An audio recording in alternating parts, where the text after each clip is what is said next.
Welcome to Clearing the Clutter Inside and Out with Julie Caraccio.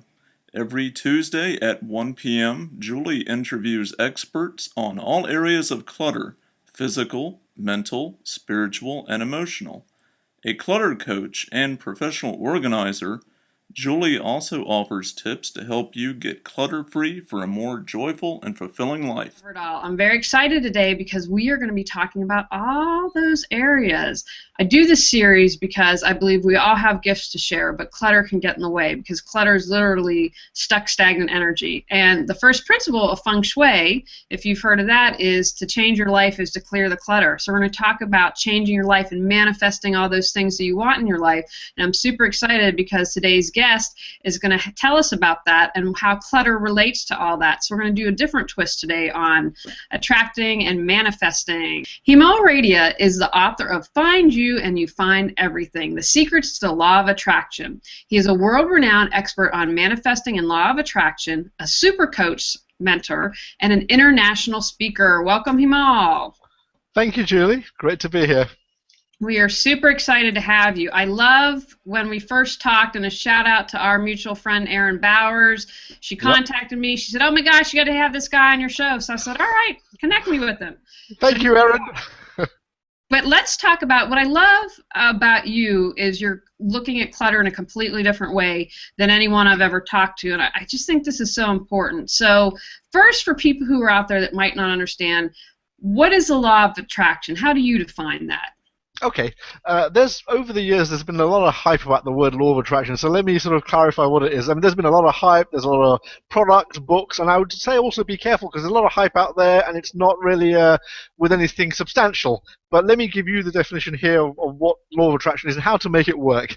Essentially, it's like attracts like, putting it very simply. So everything is an energy. You know, our thoughts are energy, our emotions are energy, even clutter, possessions, they're all energy basically. So like attracts like. So what you tend to think, what you tend to feel, you tend to attract more of the same. If you keep thinking the same thoughts, if you keep feeling the same emotions more so, that's going to build a momentum. It's going to attract more of the same. Eventually it's going to reach a critical mass and you'll get more and more physical manifestations that reflect that. So essentially like attracts like. That's what law of attraction is basically. Okay, so people say that manifestation is about visualizing and creating the life that you want, but you have a unique take on this about letting go, because I don't think, again, and apologize to anyone out there if I'm mistaken, but you're the first person I've known to talk about letting go, because I found just in working with clients, you know, it's hard for people to let go, especially, it's not just limited to physical. It's letting go of the person that hurt you 10 years ago. It's letting go of your first boyfriend's sweater. I mean, it really is in all areas of our life. Yep. And it all predominantly comes down to emotions. That's the key thing in all of this, basically. And that's what drives us, our emotions, whether things that we go towards or things that we do or don't let go, essentially. So when people tend to talk about attraction and manifesting and law of attraction, they tend to talk more about going after things, or like you said, create, you know, whether it's visualization or whatever else. And it's implied to be a creation process. My own view is that, yes, that is true, but it's also about an allowing process, or a letting go process. It's like, you know, if your hands are holding on to something, how can you allow the next thing to come in if you're too busy holding on to something else from the past? And metaphorically speaking, in terms of clutter. So when I talk about clutter, similar to what you're saying, I talk about it as either physical, digital, emotional. I think at the end of the day, it all does come down to emotional. You know, everything, things around us are energy, and so at the end of the day, it comes down to emotional. You mentioned about someone not letting go of, say, their boyfriend from years ago, etc. The reason they're not is because they've got an emotional attachment to it. Usually, people don't let go of things because they have scarcity. You know, if I don't let go of if I let go of this memory, I'll never find another, or I won't be happy again. Or if I let go of this possession, I won't be able to attract another into my life.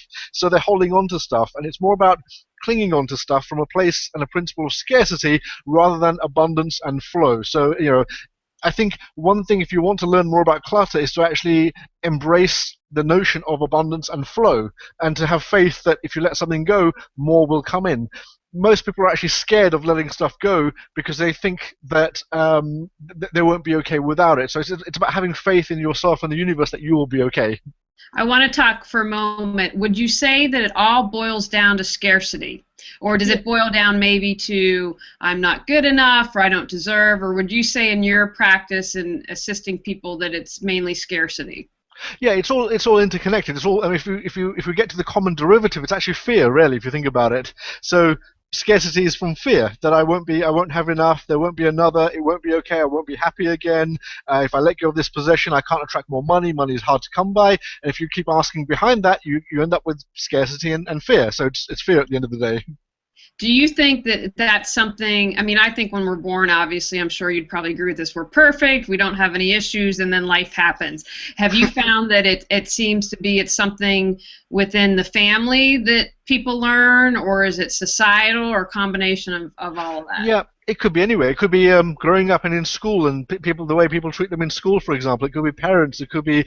I think at the end of the day, we have to take responsibility. These are our beliefs and our notions. We may grow up in a certain society, a certain family. We may be in an underprivileged family, but we've got to then take responsibility for our beliefs and behaviors and emotions. And that's what we're here for, to help highlight to people and illuminate. People can become aware of this stuff, and they can address it. They can take responsibility rather than being at the victim of things that happened 20, 30, 40, 50 plus years ago.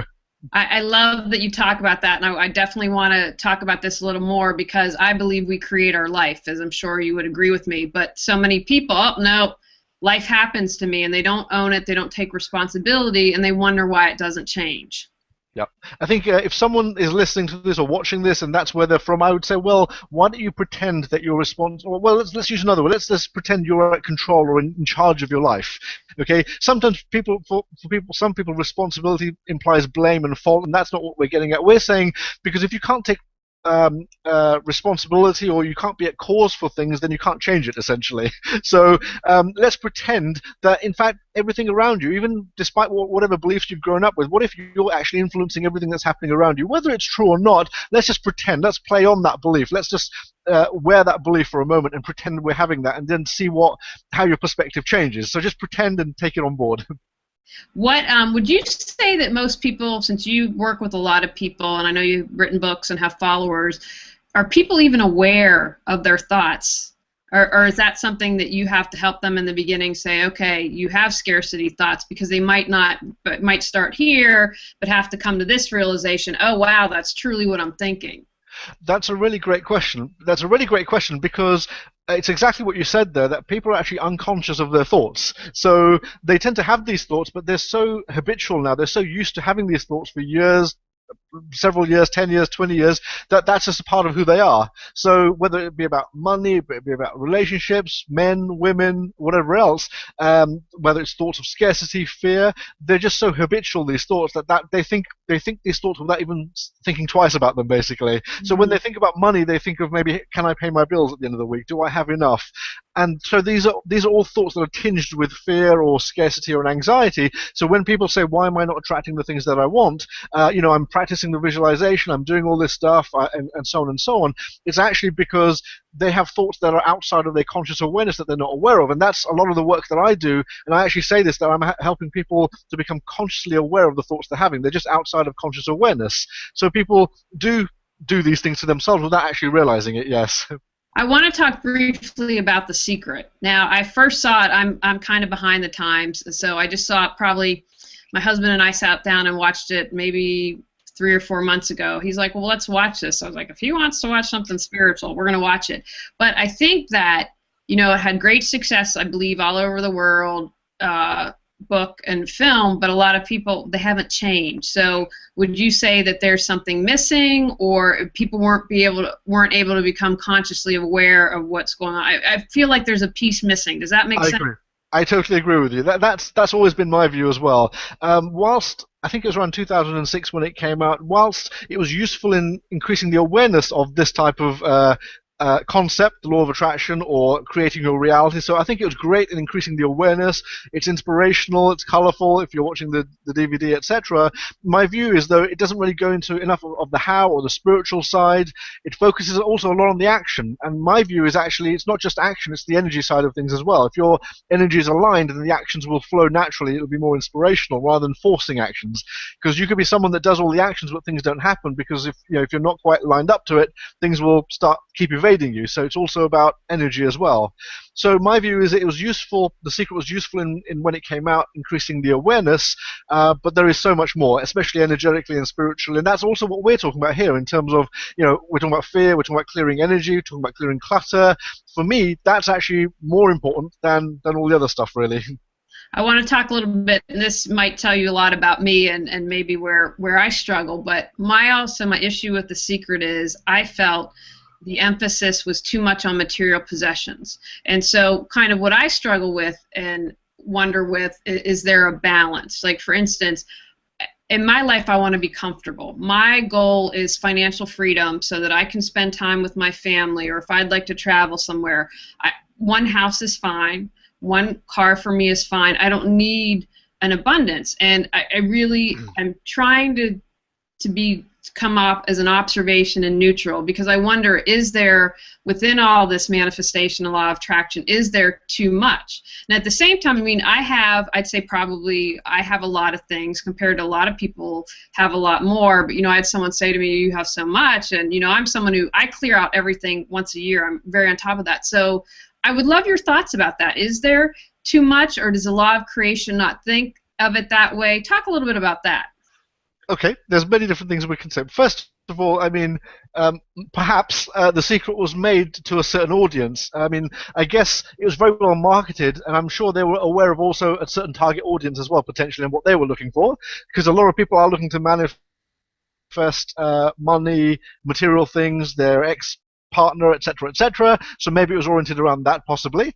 In terms of manifestation and is there too much, etc., my own view is it's actually more about the individual in terms of their own evolution. So you have people that are more materially oriented. Maybe they get to a phase in their life when they think, actually, I've either got enough now or I don't have enough now, but it's actually not that important anymore. Now my family is more important to me, or the community is more important, or the world is more important. So for me, it's actually more about evolution and people than about law of attraction or manifesting. That's just a tool for people's own evolution for wherever they're at. So that's what I would say. In terms of whether can people have too much, my own view is no, it's an abundant universe, and you are an aspect of the universe, and the universe expands through you. So as you create, the universe expands. Many decades ago, we had corporations, and then we had pollution and environmental stuff, so that was a new contrast, that was a new desire for the universe. Okay, so now we've got to be environmentally friendly. So we've got the next phase, and so on and so on. So everything leads to something else. So everything is useful. It's all part of the evolution. So I think there's no limit there. If we cause damage, then we have to then focus on the remedy and the solution of it. So that's part of the evolution of ourselves and the planet itself. Wow, well said. I like that, because I think that's true. Just talking about myself personally, I think I wanted more when I was younger, but as I've gotten older, my priorities have changed. And I think also an influential factor for me is when I did professional organizing work, when I would go to homes that had so much and it was just so cluttered, it would literally physically overwhelm me because it was just so much. And every time I'd walk away from a job, I was like, I never want to get to that point. But I'd like to talk a second about, because this I think will tie in and letting go. I believe if something brings you joy, then it's not clutter. For instance, I love to bake and cook. That's how I show love. I like to bake things for people. So I probably have more baking things than the average person, but they're used. I love them. They create love, so it's not clutter. Yeah, and you're also using the energy, aren't you? I guess it's not energy that's just sitting there. And I guess I'm not sure the specific definition of cluster is, but I guess if you've not used it for a while, maybe that's telling you something. Absolutely, absolutely. So for you made an interesting point earlier that I never thought of until you stated this, that really you said physical, digital, emotional, that in your mind, everything clutter really boils down to emotional. Yeah, and when I do my group calls, I tend to mention it's physical, emotional, digital, or whatever else. But I think for me, it comes down to it all ties in with emotional and energy, basically. We were saying a moment ago, you were saying about the baking, etc., and I said, well, but you're utilizing it, so it's not just energy that's sitting there. Another way I'd put it to people is, let's put it this way. The clutter that you have around you, that's energy that's not in flow. So imagine if you release that, it's like if you didn't, if there are elements of your body that you weren't using and not in flow, that's then taking energy away from the whole, from everything else. It's the same with your physical environment and your life. And it's not just, it's not just physical, emotional and digital, like I said, but it's also things that are incomplete in your life. That's trapped energy. The fact that every day you're thinking about that thing that you've not done. I mean, I worked with a client yesterday who was talking about, I'm helping her work on, I think, her second book. She's writing a book, but she's not been getting around to doing it. So she said to me, Hemal, the other day I really meant to start writing my book, but I cleared out my cupboards and so on and so on, and I thought that would help me. I said, yes, they probably did, but also realize this task of writing your book, that in itself is also energy. That's trapped energy that's not moving on until you actually get on with it. So yes, whilst in a way I think she was distracting herself from actually writing her book by clearing things out, but I then turned it around and said, well, actually, the very task itself is also clutter, so the way you can clear that is actually by moving on forward with it. So oftentimes things that we've not resolved, whether we wanted to call someone, whether you're thinking about a situation that you've not resolved, we talked about the past or whatever, that's all energy. That's trapped energy. That's, if you want to say clutter, it's emotional, it's energy. So anything that's incomplete in your life, whether it's a task, whether it's a resolution on something, whether you think about something or you feel guilty about something or fearful about something of the future, that's still trapped energy, which when you release, my own experience is when you let go of this stuff, manifestations happen by themselves. So you don't need to force things. You don't need to chase things. When you I've had experiences where I've cleared things away, whether it's tidying out emails or clearing out a shed or whatever else, and I've had manifestations happen. It might be people getting back in touch, clients getting in touch with me, and so on and so on. So literally, without even chasing stuff, I've let go of things and they found me, so to speak. Wow, I'm having such an aha moment on that. I mean, I've never thought of it that way before, about incomplete events. I mean, gee, now I want to talk about, as you're talking about the writer that you were helping yesterday, I mean, really that's a really a fabulous, I'm going to have to read your book now because obviously there are about 1,000 things I need to learn. But let's talk a moment about procrastination, because I think that's something that a lot of people struggle with. And now with you're having me look at that from a different perspective, that's clutter. So what do you think is going on with there? Because I think that's a common problem. I mean, and I consider myself a pretty motivated person, but there's still areas where I procrastinate. So if someone says, okay, I'm not getting this task or thing done, what suggestions do you have? I would say, well, first of all, question your motivation or your energy around it. Do you really want to do it? Is it something that's really from the heart? Is it something that you're convincing yourself or other people telling you that you should do? So look into the energy of why you want to do it, the intention. Secondly, if that's good and you're not doing it, so you realize actually this is something that I need to do and it is important, but I'm still not getting it done, then look at distractions. Are you distracting yourself with other things? Do you have some beliefs or thoughts that are disenabling to do it? So I can't do it because the example of the writer was that she had children, etc. And I said, well, okay, that's fine. You do have children, but prioritize, organize. You can still get things done. So what are the distractions? And sometimes it might not actually be things that are taking your attention. It might just be things that you're focusing on in your own mind rather than actually tasks that you need to do. So this is where we go back to about trapped energy in terms of the things that we think. Is there a conflict? Are you pondering about an argument you had a few days ago or whatever? Is that what's taking your attention? So your mind is somewhere else, so you're not actually, then the energy is not flowing to what you need to do. So this is the whole principle of what you and I are talking about, which is when you clear the clutter, you're freeing up all this energy, whether it be in possessions, in emotions, incomplete tasks. That energy is then available for you to channel, whereas if that energy is trapped on other things, there's only a certain select amount of it available for you to use, basically. Okay, well, I'm wondering, I'm having an aha moment because I had something happen and I'm wasting too much energy and you really are putting it in my face now. But I'm not procrastinating on it in the sense I don't know how to solve it. Like I feel really stuck. So is there maybe an exercise? I know I want at the end to tell your website, and I know you have free downloadables, but is there perhaps an exercise you could share with us that maybe helps with this or something out that might... Okay, so something that you'd like to get done, but you don't have the solution for it, basically, yeah? Yeah. Okay, so what I would say then, have you defined or even just set the intention that, okay, I don't have the solution for this, but I'd like to have the solution for it? So just start with an intention then. So that's, in the sense, what you really want to do is you want to get to a good energetic place with your situation. So let's say, for example, let's say someone says they've got an ex and they've both moved on with their lives, but there's stuff unresolved. And they say, but I don't know how to solve it. Him and I aren't in touch. So I would say, well, have an intention in your mind that this will be resolved one way or the other. So what might happen is he might get back in touch and you resolve it, or you may come across a concept or an idea that helps you resolve it within yourself. So if you don't have the solution, you're then putting the intention out that I'd like to have a solution. I'd like to. You're cleaning up your energy about having a solution. Whereas if part of you is going, I don't have a solution, how do I solve it? That's a mixed energy, and the universe reinforces that back. Oh, wow. Thank you. Well, first of all, that's just amazing. And what I love about that, everyone can do that. Yeah, it's very simple. Yeah. Yeah, it's not brain surgery. It's like when someone's wanted to create something in their lives, let's say they want to change career or change job, or they're in a stuck situation, whether a relationship or whatever, it's like, I don't know what to do, I'm stuck and I'm bewildered. Okay, well, set the intention that I'd like to get some answers. That's it. Simple as that. So keep the energy clean and then go from there. Then you attract more of the same. You know, with them, whether it's law of attraction or manifesting, the way to do it is you've got to have your energy clean about it, in the sense of say something very softly and gently that you're congruent about. And that's the key word here, you're congruent. So I will resolve this, or I'll find a way. I may not have the answers. I may have so many obstacles and challenges, but I'll find the solution. It'll come to me. Either I'll find it, or the universe will send it to me, and I let go, and I let it appear. That word again, let go. Right. Wow. That's just a real, because because I'm thinking, I don't have a ton of clutter in my life, but you are pointing out where my clutter is, so I'm very grateful, very grateful for that. Now let's switch gears for a moment, because I think this is a really outstanding thing to let people know about. How do allowing and letting go tie in with ego and fear?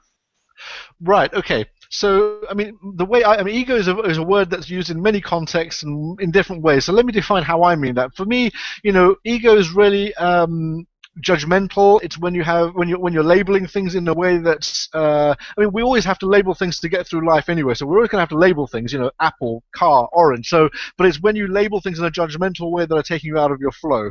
Let's put it that way. So when you question yourself, when you don't value yourself enough, or you value yourself too much, shall we say, in a way that you're sort of out of your flow, shall we say. So fear, ego, allowing, letting go. So, okay, let's go back to letting go and allowing, and going back to what we said at the start, which is my view is that the way to manifest and create things is actually about creating space to allow them to come in. You're natural manifestors. You know how to create this stuff. It's not about chasing things or visualizing. In fact, when someone visualizes something or does a vision board or any process, what they're doing is they're furthering that energy in their psyche to allow that to come in. But similarly, you can free up some energy, and that will automatically create the space anyway for that to come in. So sometimes for you to create something and manifest something, and when you visualize, you're then, in a sense, you're pushing out the things that you haven't been clearing, so to speak. So you're dominating your consciousness with the things that you'd like to attract. It's far easier, I think, and to actually let go of the things that you're not complete on, the possessions, the clutter. So let me simplify that. Basically, it's easier to let go of things and to create that space. The universe works far more easily than having to force something. I mean, literally you can let go of things, and like I said, things happen automatically. So for me, it's actually about allowing, it's about letting go of stuff. If you ask yourself, if I think of what I want right now, how do I feel about it? What gets in the way? So, for example, using the example you shared a moment ago, you said there's a situation I'd like to solve, but I don't know how to solve it. So, but I don't know how to solve it was the block there. So we said, let go of that block. Let go of that block. So we let go of that energy, and we allowed the solution to appear. So we didn't add anything I didn't give you any specific answers to your solution because I don't know the content of it, but we just looked at the structure of it, that you actually how you had a block in the way, an energetic block. So what we said was, okay, let's just focus on what is it that you really want and let go of the block. So it's really about allowing things, about letting go of stuff. When we hold on to fears, when we hold on to guilt, anger, emotions, unresolved stuff, it takes energy to hold on to stuff. If you're in a situation, whether it's an employer or a relationship that's not healthy, if you're tolerating things in your life, that takes energy, basically. So, and that's all energy that can go towards you being happy, you creating things, or naturally manifesting things in your life, attracting other situations. So if you're tolerating things, if you're holding on to fear, it's taking up energy. So it's actually about letting go of that stuff. If you let go, the thing to also say to yourself is, why is this really important? So, the stuff that you're holding on to, why am I holding on to it? Why am I clinging on to it? Why do I have to prove myself to others? Why do I have to do this? So, because you're then taking part in the ego dance, shall we say, to have to prove yourself, to earn enough money for this, or to show that you're earning enough money, or to have the nice car or the nice house. Have the nice car and the nice house because you're congruent with it, not because you're trying to show something, which is more of a superficial, it's a bit more of an egoic thing, which takes up energy, which is not in alignment with your true essence. So it's really about letting go of all that stuff, and as you let go of it, you then allow space for new things to come in. I think you hit on the head what I was trying to articulate earlier and couldn't, that I see more of like having 5 houses as coming from an ego standpoint than, a functional standpoint or a place from the heart. So I thank you for distinguishing that.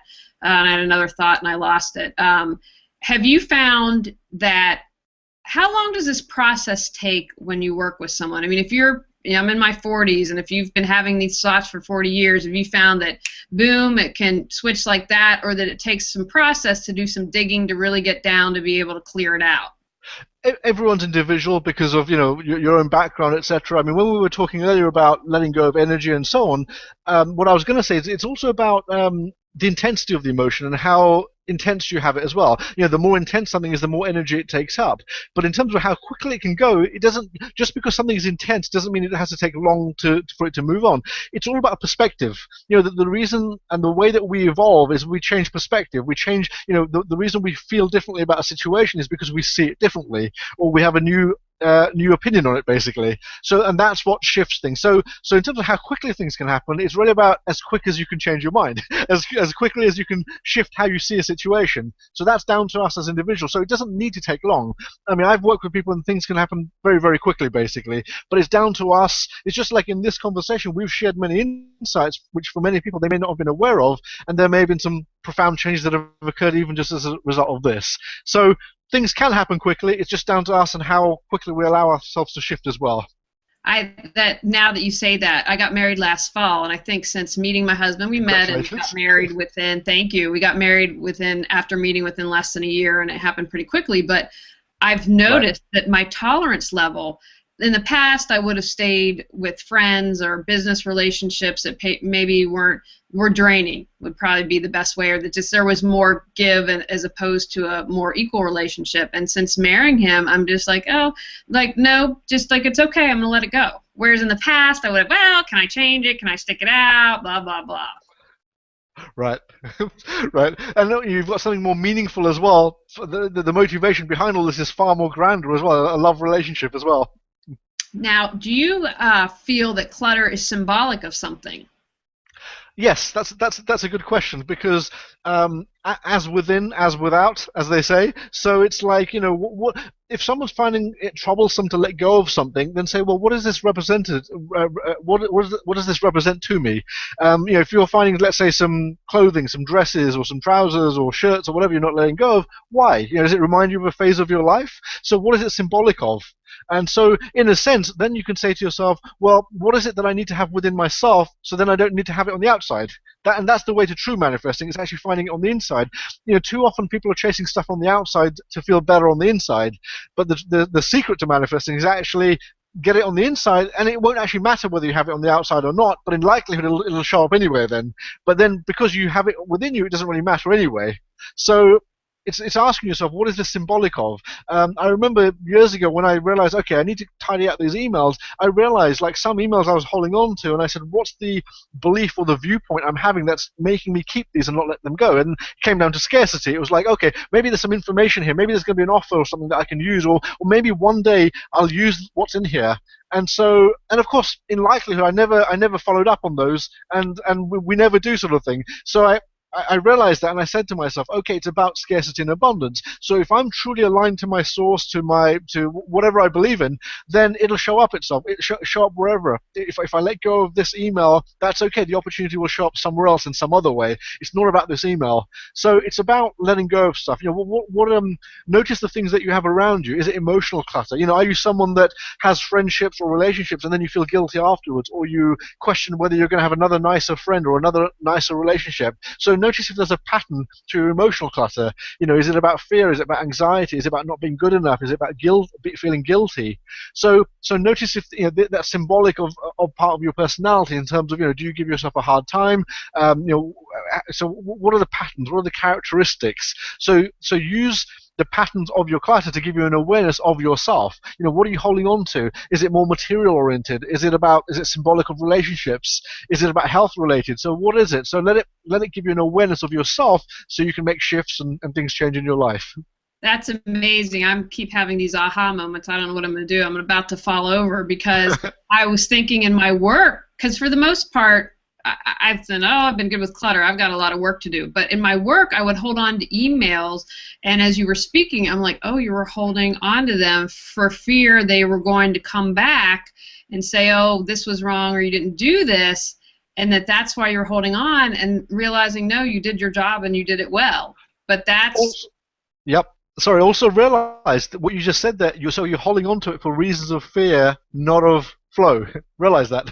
So realize holding on to your clutter for reasons of fear or flow. And if you're holding on to reasons of fear, that fear is trapped around you then. And that's what you're reflecting to the universe. So if you're holding on to stuff for fear, you're in a sense saying to the universe, I value fear and I'm holding on to it, so let me attract more of the same. Wow. Okay, I got some email cleaning up to do after our interview here, but gosh, that's such a great insight. Do you find that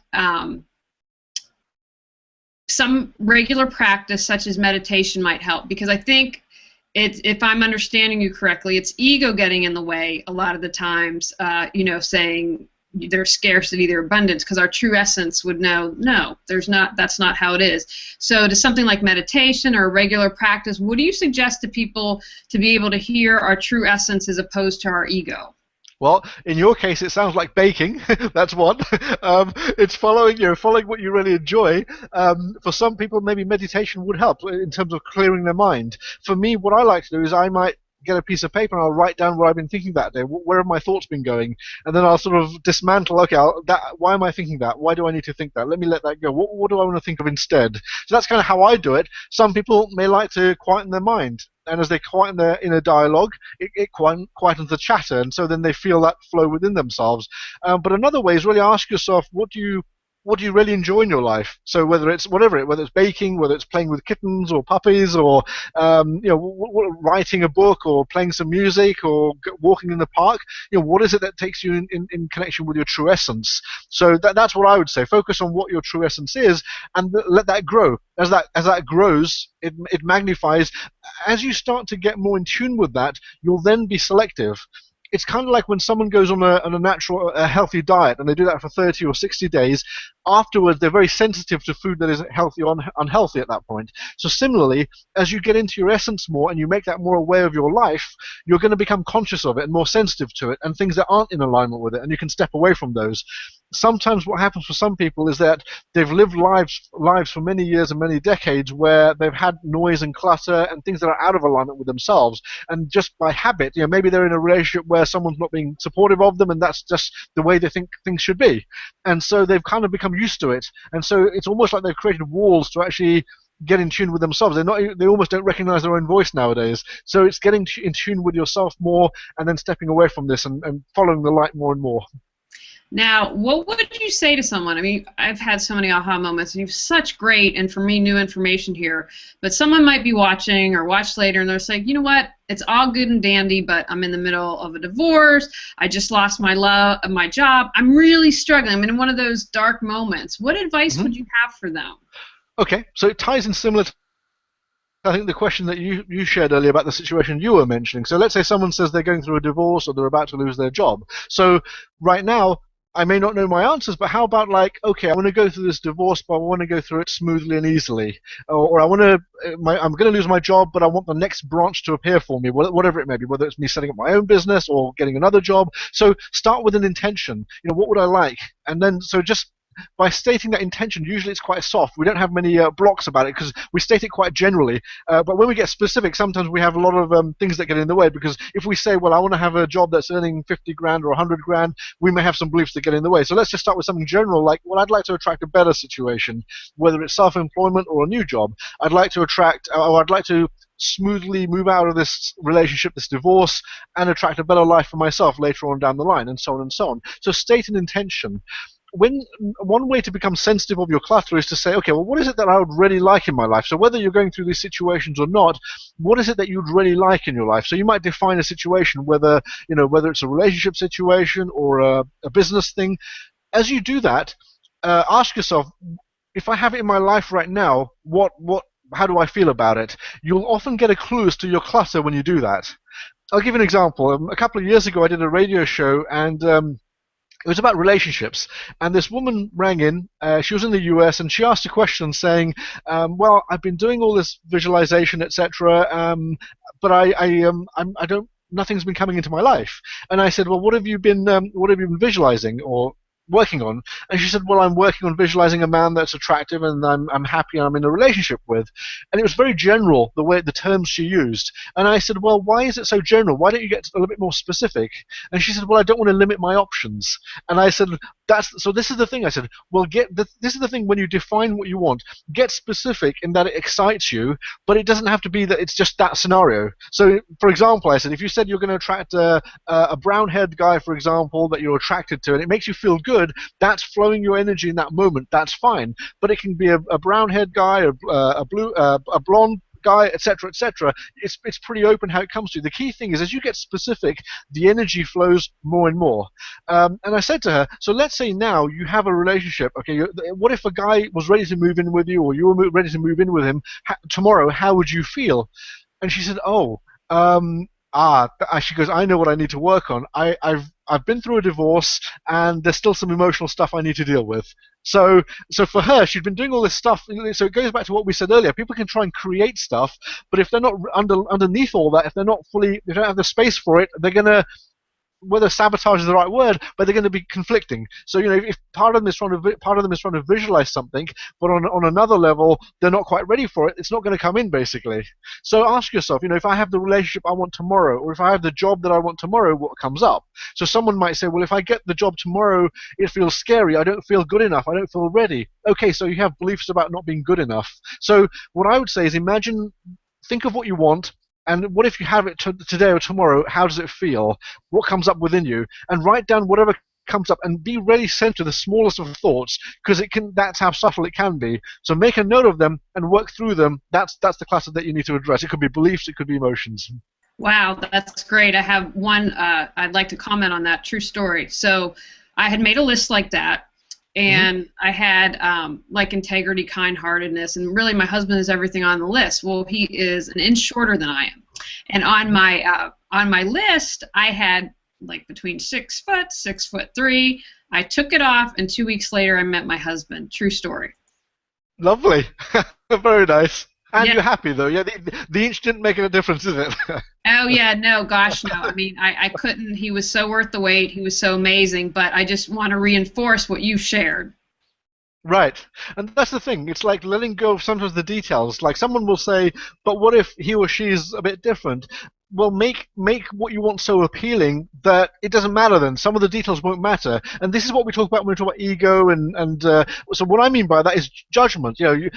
Whether someone's an inch shorter or taller, let's not put emphasis to it. There might be other values that flow your spirit so much that some of those other descriptions don't matter, basically. Whether someone's a certain hair color, or whether they're from a certain country or speak a certain language or whatever else.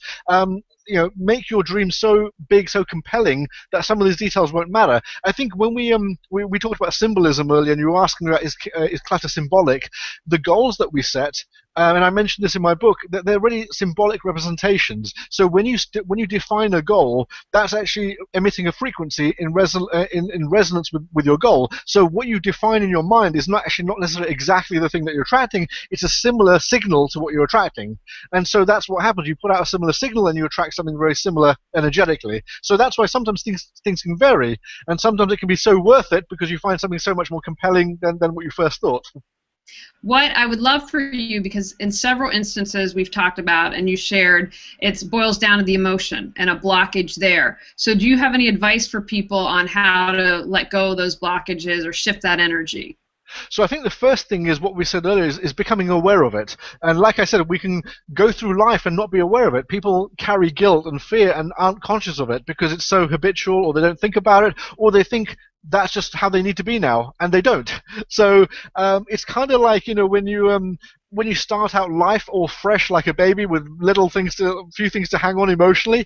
That's how you want to be. You want to be in that fresh place. Life is meant for living, and when we don't feel life flow through us, it's because energetically we're blocking it in some way, and that's onto our emotions. Whether we feel we're not good enough, we're scared, we're anxious, angry, etc., etc. Become aware of it. And one way is, what am I wanting in my life? Where am I wanting to go? What's getting in the way? And also, you can just quieten your mind and say, well, what do I think about predominantly on a daily basis? Am I sad about my life? Am I angry? What goes through your mind on a regular basis? And that's what you will attract more of. So first of all, become conscious of it, and then question it. So this is we can give processes, etc., but this is just one way of handling it, which is, first of all, become conscious. Quieten your mind and say, well, what do I think about on a daily basis? Am I complaining about the economy? Am I complaining about my friends? It's like, let's say someone's saying, a woman saying that she wants to be in a relationship. She's telling all her friends that, I want to meet a guy and be happily in a relationship, but then often she's also talking about how badly her exes were and how men are so terrible and so on and so on. So she's sending out mixed signals. And so why are you doing that? Oh, because I'm angry with my exes. Okay, so you're carrying anger. So let's let go of that, because if you're carrying anger, you're likely you're going to attract more of the same in your experience in life in general. So become conscious of it and start to realize what's going through you. That's a key thing, because like I said, we become quite instinctive and we don't realize the things that are going through us, the fact that we get angry, the fact we get guilty or whatever else. So just write it down and then question it. Why am I feeling guilty for something that happened so many years ago? What's to feel guilty? And then turn it around and say, well, actually, what if I should actually be so non-guilty about this or unguilty about it? Turn it, so in a sense you're flipping a belief around to the opposite, and that can often blow out people's beliefs and perspectives when you take the opposite stance. Maybe I should actually be grateful rather than feeling guilty for the way it worked out. So that's why people talk about gratitude, because that's such a high vibration. So it's like, how can you be thankful for the way things are? That way you're moving further away from the disenchantment of what happened. And so I would say become conscious and then turn it around. Become conscious of it, identify it, turn it around to something far, far better that supports you. You are where you need to be, and everything you need is here and now. Everything is the way that it should be. Everything's worked out. It might not have appeared perfect, but it's what it needed to be. If let's say you hurt someone else, but they were an energetic match to that dynamic, that's just the way it worked out. Now you may make different choices in the future in relationships or friendships. You've learned your lesson. That's okay, but it is as it needs to be. So move forward now. I'd love to share a great example of that. I had a job which was seriously the worst job I'd ever had in my life when I moved here to North Carolina. But my first thought was like, all right, well, you attracted this. So what's up with you? And I was like, okay, you have an opportunity. Apparently you need to clear some deep stuff. So take this opportunity to clear some deep stuff. So I worked on myself. And then the other thought I had was, it can't be any worse than this. So what's my next step going to be? And then I ended up starting my own business. Now, if I hadn't had that experience, it was so bad. I was like, it can't get any worse than this. And that gave me the motivation to do that. I don't think I would have been brave enough to start my own business had that not happened. That's exactly it. When we say things like it can't get really worse, etc., that's a good way of detaching from something and letting go of the attachment to it, and letting go of. Otherwise, you could have carried this on and said, I feel so terrible, I feel so angry, why did I go through that, why me, what's wrong with me? But instead it's like, okay, it can't get any worse, what can I do instead? What do I want to create instead, basically? Also, in line with what you said there about moving to a place and creating something, it's like sometimes people will go through stuff. They'll go through a job and they'll move on to another job, but the same conditions will resurface, and they'll move to another job and so on. Or they'll come from a relationship and move to another relationship. And so, what's the common denominator here? There's a saying, wherever you go, there you are. Right, I think that's so true. And I want you to tell people about your website and all your good stuff, but is there anything else that you're like, oh my gosh, this is a really important point or a question you haven't asked that you'd like everyone to know? I think we've covered a lot of it. I think we've covered a lot of stuff to make people think. And if you want to find out more, I've got a blog at www.manifestingandlawofattraction.com. That's manifestingandlawofattraction.com. There's also a website at www.hemalradia.com. That's HEMALRADIA.com. Lots of downloads. You can download sample chapters to my book. I run a weekly program, a call and an audio you can download called Manifesting Excellence. You can find out more about that. I also work one-to-one with people, so check it out, and you can find out. There's about over 300 blog posts on the blog itself, so there's lots of resources, free information as well. So feel free to check it out. And do you have some books that you can tell people what those are? Yeah, it's my book, Find You When You Find Everything, The Secrets to the Law of Attraction. So that's it. It's on Amazon. It's everywhere. You can get it on Kindle. You can even get sample chapters, and you can have it in 10 minutes from now. It's definitely worth a read. That's the feedback I constantly get. This is the book to read on this subject, basically. So it's easy to read. It's enjoyable. When people read it, they find themselves getting more and more connected, and that's how I've written this, where people can enjoy this. It's easy to read, and as you read it, you find yourself sort of transforming and getting more and more aligned to who you are as well. Well, I have to say, I have had so many aha moments. You were true to the advertisement. You have completely given me a new way to look at things. I love it. I think that, I do this series because I believe clutter gets us stuck, and we all are unique and have our gifts to share, and I want people out there sharing their gifts instead of going from job to job and having the same old thing happen. So this has just given me a whole complete new outlook, and I'm so excited with everything that I've learned today. Thank you, Jill. It's been great. I've just loved the interaction, all that we've been sharing. It's been great fun. So thank you for giving me the opportunity to share as well. Thank you. Thanks for joining us on Clearing the Clutter Inside and Out. You can find out more about Julie Carraccio and her services at reawakenyourbrilliance.com. We'll see you here next Tuesday at 1 p.m. Remember, the journey of 1,000 miles begins with one step.